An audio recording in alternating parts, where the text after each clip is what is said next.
오늘 이 에스겔 18장에서는 속담이 나와요. 여호와의 말씀이 또 에스겔에게 임하십니다. 그리고 2절에 이렇게 말씀하세요. 너희가 2절 너희가 이스라엘 땅에 관한 속담에 이르기를 아버지가 신포도를 먹었으므로 그의 아들의 이가 시다고 함은 어찌 됨이냐. 이스라엘 백성들은요, 하나님이 주신 물과 떡을 먹으며 40년 광야를 통과해서 가나안에 심겨진 나라가 이스라엘이에요. 그런데 그 땅에 속담이 있었는데 그 속담이 뭐냐면 아버지가 신포도를 먹었으므로 그의 아들의 이가 시다. 속담이 뭐예요? 그냥 떠도는 이야기잖아요. 우리도 속담이 참 많아요. 그런데 그 속담 내용이 아버지가 신포도를 먹었어요. 그러면 아버지가 으이쇼 이래야 하는데 속담은 그의 아들의 이가 시다라는 거예요. 아버지가 신포도를 먹었는데 그의 아들의 이가 신 거예요. 이 말을 쉽게 말하면 아버지가 어떤 죄를 지었으면 그 아들이 그 죄값을 받는다는 거예요. 그 아버지가 무당이었으면 그의 아들이 저주를 받는다, 이런 말이에요. 그러니까 아버지가 범죄를 하면 그 자식이 반드시 그 대가를 지불해야 된다는 뜻이에요. 만약에 여러분 이 속담대로 우리의 인생이 돌아간다면 우리는 절망할 수밖에 없어요. 그렇죠? 아버지의 죄가 있으면 그 자식이 저주받고, 그런다면 우리는 정말 절망할 수밖에 없어요. 아버지 때문에 아들이 저주를 받으면 그 아들이 어떻게 살겠어요? 그래서 하나님이 에스겔에게 찾아오셔서 이 속담을 깨는 거예요. 아버지는 아버지고 아들은 아들이에요. 3절을 우리가 봅니다. 시작. 주 여호와의 말씀이니라. 내가 나의 삶을 두고 맹세하노니 너희가 이스라엘 가운데에서 다시는 이 속담을 쓰지 못하게 되리라. 여러분, 예전에 가계에 흐르는 저주, 그래서 이런 부분들을 심리, 그러니까 마음을 이렇게 치유하는 그런 곳에서 많이 하기도 하고 또 이런 책자들이 나오기도 했어요. 자, 그럼 오늘 본문으로 보면 가계에 흐르는 저주는 있을까요, 없을까요? 없어야 맞는 거예요. 그렇죠? 그런데 그런 어떤 주술적인 책을 읽고 어때요? 뭔가 안 되면 누구 탓을 해요? 조상 탓.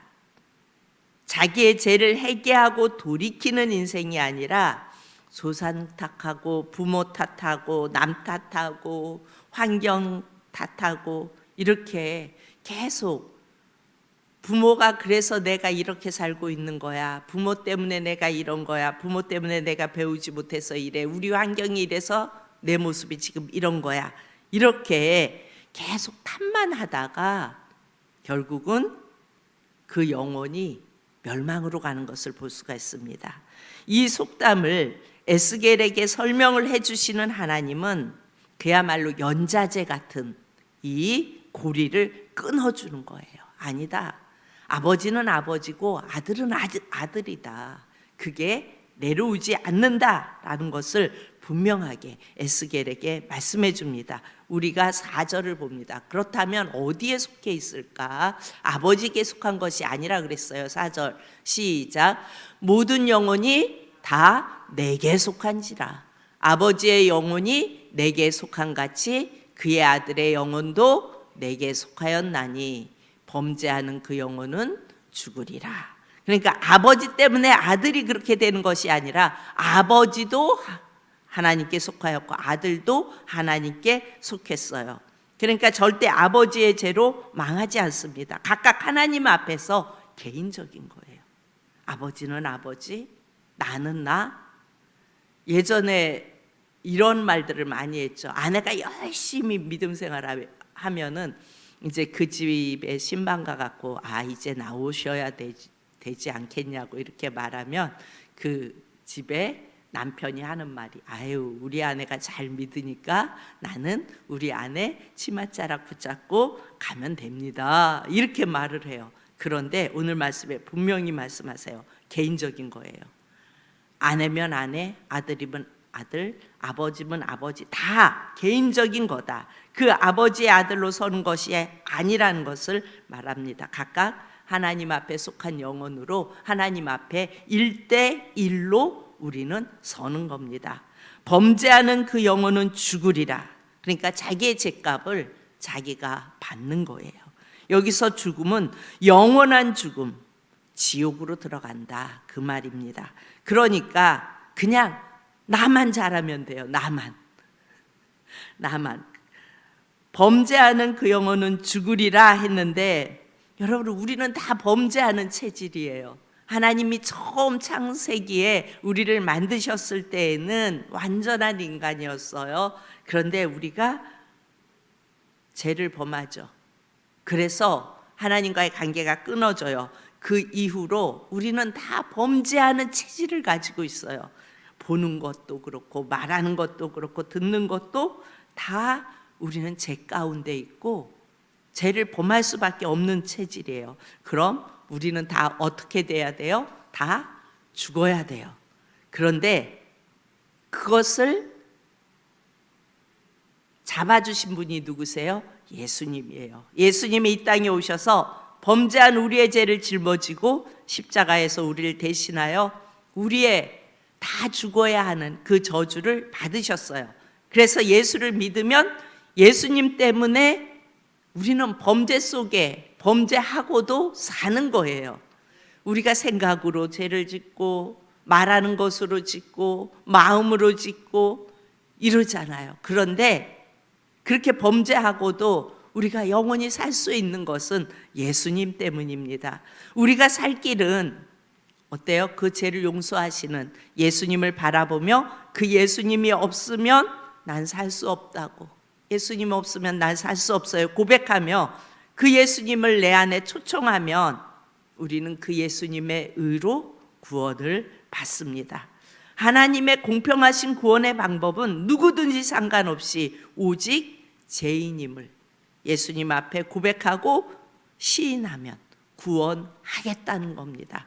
여러분 이런 말씀이 있죠. 누구든지 주의 이름을 부르는 자는 구원을 얻으리로다. 누구든지 주의 이름을 부르는 자는 구원을 얻으리라. 이 말씀은 정말 우리에게 소망이 되는 말씀이에요. 누구든지. 오늘 10절 말씀을 봅니다. 10절 시작. 가령 그가 아들을 낳았다 하자. 그 아들이 이 모든 선은 하나도 행하지 아니하고 이 죄악 중 하나를 범하여 강포하거나 살인하거나.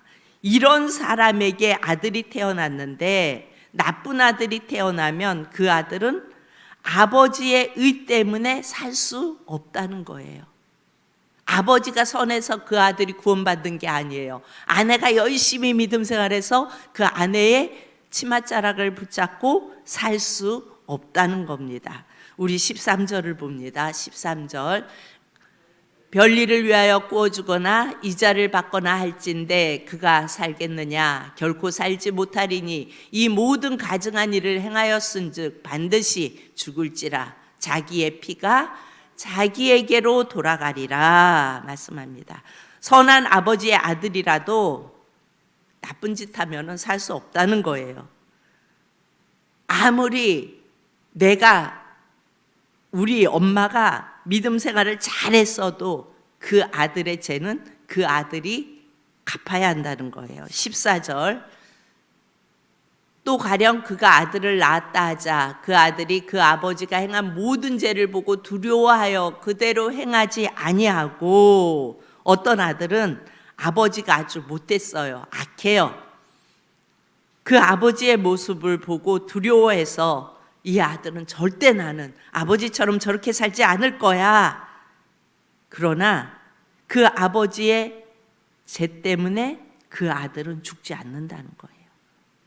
결국 예수 믿는 것은 각자의 신앙 고백이어야 합니다. 내가 내 아들을 너무나 사랑해요. 내 자녀를 너무나 사랑해요.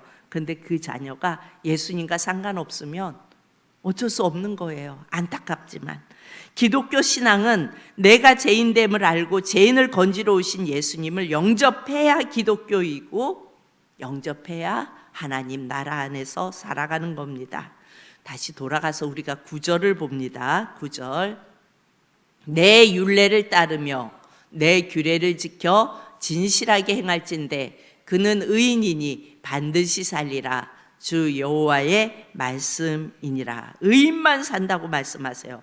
우리는 그런데 다 죄인이에요. 그래서 우리는 반드시 죽어야 합니다.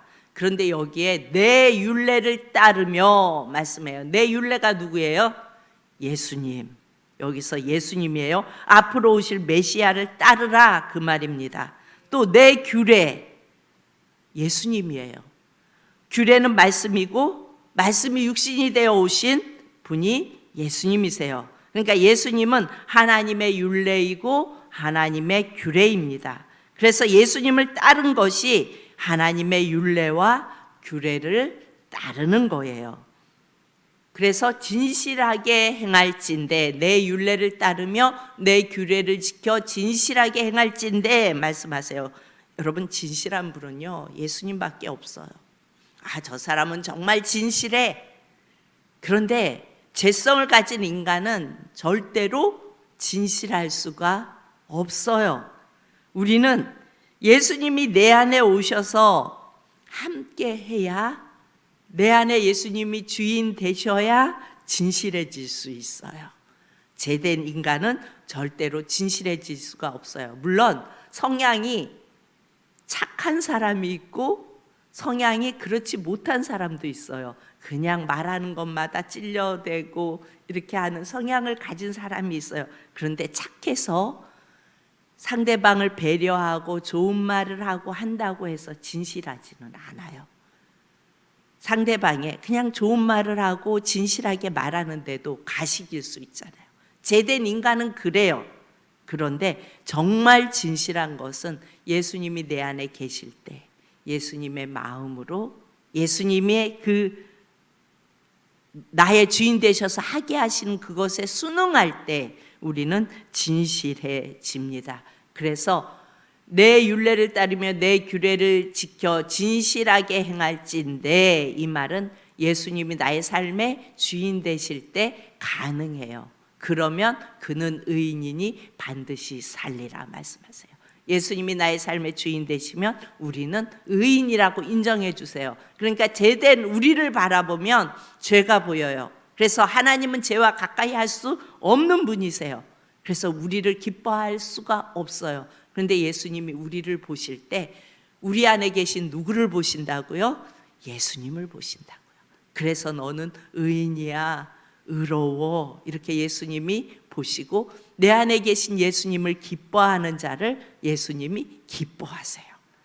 그래서 하나님이 보내신 그 아들을 기뻐하고 찬양하고 경배하는 자를 우리 하나님이 기뻐하시고 그를 축복하세요.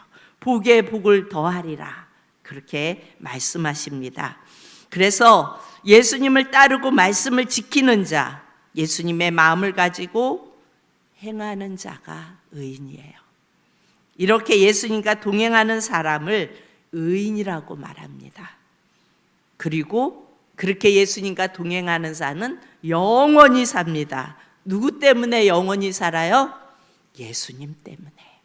여러분, 우리는 이것을 잊으면 안 돼요. 우리는 도저히 우리의 어떤 것을, 우리의 의를 가지고 영원히 살 수 없는 존재예요. 그런데 예수님 때문에 우리는 의인이라고 인정받고 예수님 때문에 영원히 사는 자입니다. 이 새벽에도 주님 때문에 내가 의인 되었습니다.